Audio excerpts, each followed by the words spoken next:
जय। बोलिए श्री कृष्ण भगवान की जय। इसी कथा प्रसंग के कुछ भाग को लेकर नए सारण क्षेत्र में 88,000 ऋषियों को श्री सूत जी कथा व्रतपान करा रहे हैं। इसी कथा प्रसंग के कुछ भाग को लेकर राजा परीक्षित को श्री सुखदेव जी कथा व्रतपान करा रहे हैं, जहाँ पर सुंदर सुंदर बालों के लहरियादार बिछौने पड़े हुए हैं। एक ओर ब्रह्म ऋषि, एक ओर राजर्षि, नारद देव आदि सभी उपस्थित हैं। ठीक उसी कथा प्रसंग के कुछ भाग को लेकर अद्य मया कथा प्रस्तूयते त्वया सर्वे श्रोतारः सावधानतया कथा श्रवन्तु। प्रियानंद कंद भगवान की जय। प्रसंग चल रहा था दोहा नंबर 33 बालकांड रामचरितमानस। देखें यूट्यूब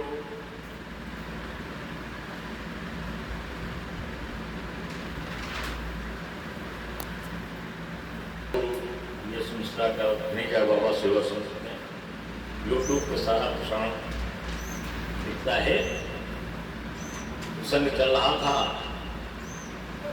असुर नाग नर मुनि देवा आई करहि रघुनायक सेवा। तो हमारे बाबा तुलसीदास जी रामचरितमानस की रचना कर रहे हैं, अयोध्या में लिख रहे हैं, और वहीं इसलिए लिख रहे हैं कि सारे लोग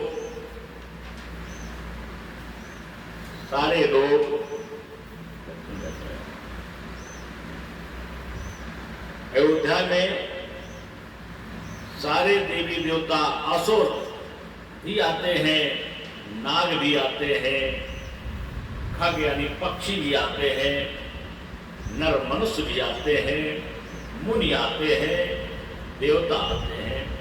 आय करें रघुनायक सेवा, सब आकर के भगवान राम की सेवा करते हैं।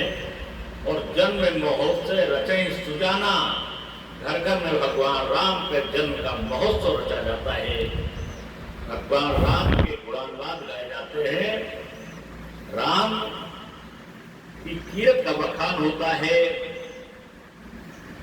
ऐसे महोत्सव सज्जन लोग, संसार में सज्जन दुर्जन दो प्रकार के लोग हैं। सज्जन लोग महोत्सव रचते हैं, कथा करते हैं, कराते हैं, सुनते हैं, सुनाते हैं, सांस्कृतिक कार्यक्रमों में, धार्मिक अनुष्ठानों में सहभागिता करते हैं। इस सज्जन लोगों के लिए ये प्रसंग चल रहा था।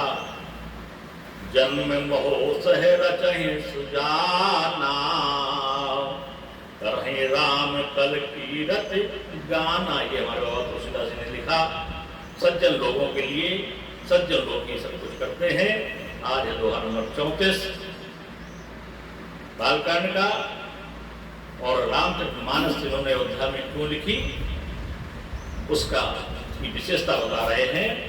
मज्जहि सज्जन वृंद बहु पावन सरजूनीय, जपहि राम धर ध्यान और सुंदर श्याम शरीर। बहुत ही सुंदर शब्दों का चयन हमारे बाबा तुलसीदास ने किया है। ये सरजू नदी है, सुंदर उसका नीर है, जल है। जो लोग मज्जे ही स्नान करते हैं, सज्जन वृंद बहुत सज्जन वृंद आकर के नित्य स्नान करते हैं। पावन वो सरजू नीर में स्नान करते हैं। और जपहे राम इधर ध्यान और सुंदर श्याम शरीर। भगवान राम के सुंदर श्यामले शरीर को हृदय में विराजमान करते हैं, उनका ध्यान धरते हैं, उनको जपते हैं।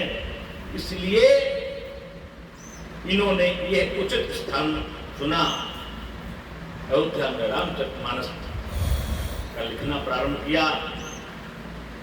दरस परस मज्जन अरूपाना, यही नहीं, केवल दर्शन कर लें आप सरजू नदी की, सरजू नदी के जल का केवल दर्शन कर लें, परस स्पर्श कर लें, मज्जन स्नान कर लें, और पाना और ग्रहण कर लें, यानी पान कर लें, कुछ भी कर लें,